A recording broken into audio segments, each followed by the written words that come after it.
The Greek daimones, or spirits, served as personifications for nearly every aspect of the world in the experiences of mankind. Some were famous gods like Eros, but most were more obscure.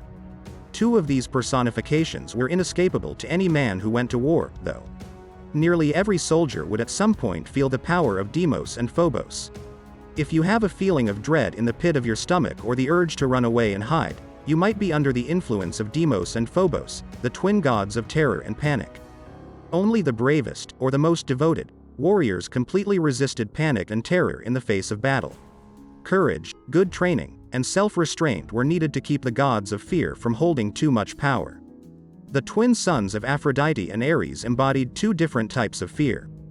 Dread and panic were closely related but distinct forms of the emotion, either of which could be disastrous in a battle or fight. They were minor spirits, but Deimos and Phobos had a power that could fell entire armies.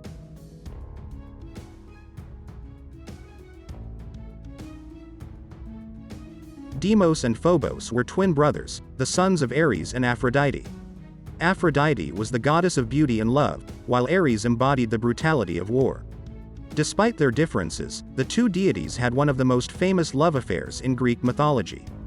Their children were often more closely associated with one or another of their parents, but most had one thing in common. Both love and war gave rise to strong, overpowering emotions. Their twin sons, Deimos and Phobos, were most often associated with their father. They were the personifications of fear. As twins, the two were very alike and almost inseparable. They embodied variations of the same emotion and were almost always seen together, affecting the same side of a battle to lead to a total breakdown of morale and discipline. Deimos was the god of terror and dread. Phobos was the god of panic and rout. The twin gods, along with their aunt Enyo, were most often shown accompanying their father to battle. There, they could lead armies to utter destruction.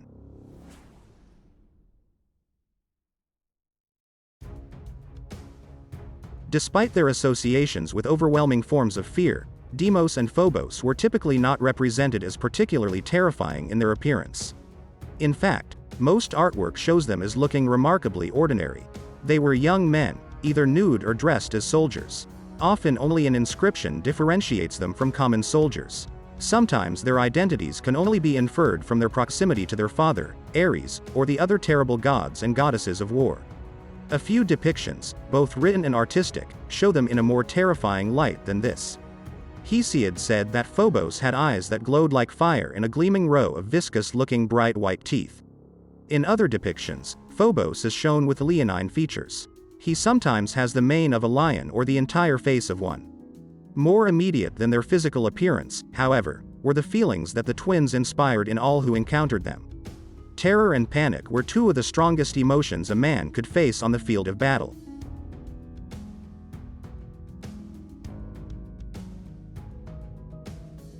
The twin gods of fear accompanied their father to battle. Ares, the god of war, embodied the bloodlust of fighting and the vicious side of warfare. While he inspired men to fight ruthlessly, his sons brought fear to those not affected by their father's bravado. Deimos brought the sense of dread and terror a soldier might face as a battle began. Those affected by him might be too afraid to fight. Phobos was the personification of panic. He could cause soldiers to flee a battle in fear. No battle could happen without Deimos and Phobos being present. Their part in warfare was even more central and inescapable as their aunt Enyo's bloodlust. Their role was not to inspire greatness or bring renown to brave warriors. They caused disorder and chaos in battle, often leading to more deaths as soldiers let their fear overcome their judgment and training. The Greeks were pioneers in warfare, using careful planning and training to keep their soldiers from breaking ranks. When Deimos and Phobos took control of the battlefield, however, the tight lines of the Greek phalanx fell apart, leaving the entire army open to slaughter. Deimos and Phobos were often shown as their father's charioteers. In at least one story, the twins carried their father to safety when he was injured in battle. The later Dionysiaca even depicted Deimos and Phobos serving Zeus during his fight against the monstrous giant Typhon. Against one of the more fearsome enemies the gods would ever face, only the twin forms of fear could help Zeus win a victory. Although she, too, was associated with war, Athena was rarely if ever pictured with the twins of fear. Her role was as a strategist and leader, valuing discipline and planning over chaotic emotions of the battlefield. In some ways, the type of war overseen by Athena was the antithesis of the battles Deimos and Phobos delighted in. The leaders and great generals she inspired may have hoped to cause fear in the opposing army, but they relied on reason and discipline to win their battles instead of raw emotion.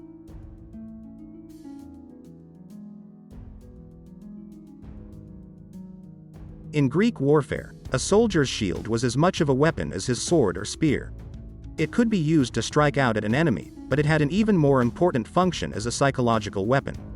One of the main functions of the shield every Greek soldier held was to inspire fear. The Greeks believed that the images on their shields helped to protect them and give them strength in battle.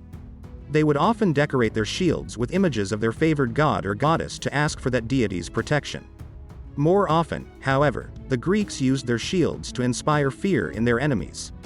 Depicting a monster, for example, would not only give the bearer a portion of that monster's strength but would also display his ferocity to those he faced on the field of battle.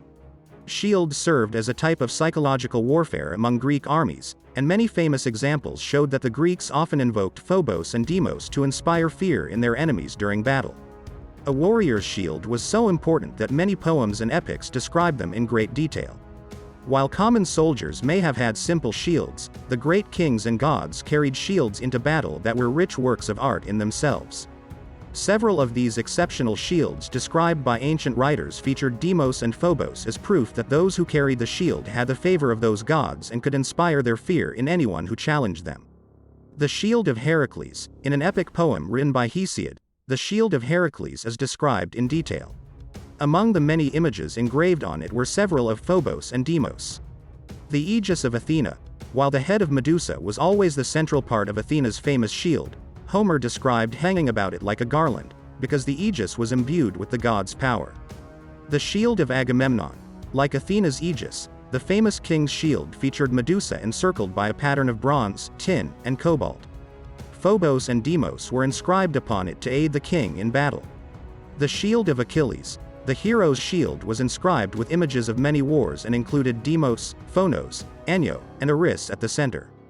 Agamemnon's shield, in one description of it, included an inscription that named both Phobos and the man who carried his image. The implication was that the human king was strong enough to have power over fear, both to keep it from affecting himself and to inflict it in his enemies. Shields served an apotropaic function in Greek warfare. Images of Phobos and Deimos showed the gods' favor of those who carried them and turned their powers onto the viewer, the enemy.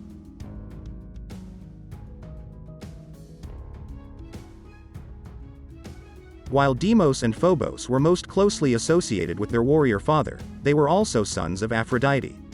As such, their powers could be felt off the battlefield as well. Those in love had reason to be wary of the arrival of the twins almost as much as those who faced an attacking army. Love and battle were closely linked in the Greek imagination, and both could inspire fear. Deimos could represent the fear of loss as well as the terror of battle. An unlucky lover could find themselves overwhelmed with the dread that they would one day lose the one they loved, whether to another person or to death. Phobos could stop a person from pursuing love altogether. Fear of rejection, for example, could inspire a panic that kept a person from ever expressing their love for another. As much as the different forms of fear could affect men in war, those in love could also see their aspirations cut short by Aphrodite's terrible sons.